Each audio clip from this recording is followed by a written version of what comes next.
Уважаеми ученици, родители, учители, колеги, специалисти! На прага на новата учебна година сме 2025-2026 година.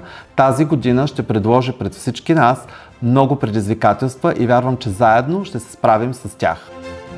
Регионалният център за подкрепа процеса на приобщаващо образование София град ясно осъзнава своята отговорност за осигуряването не само на подкрепа на учениците, но и на методически съвети, консултации и насоки за учителите, за специалистите, които работят с тези деца.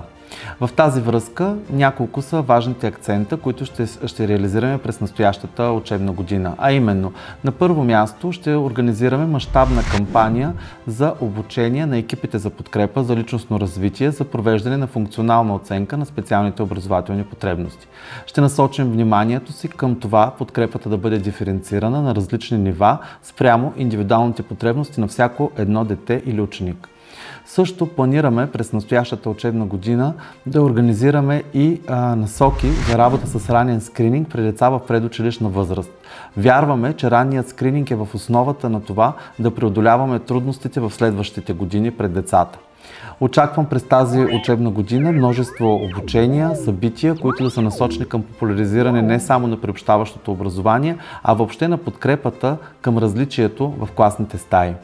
През тази учебна година очакваме да се отбележи и 20 години от създаването на регионалните центрове и респективно това ще е придружено с множество събития, които ще организираме през учебната година. В края на годината ще отбележим и нашата традиционна лятна програма.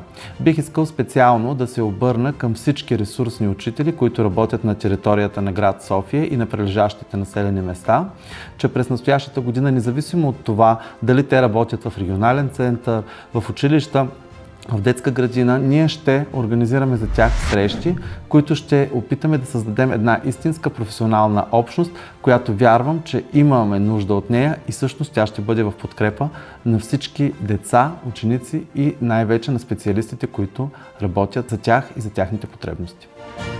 Пожелавам на всички ученици, родители и учители, както и специалисти, много здраве на първо място и успехи през новата учебна 2025-2026 година.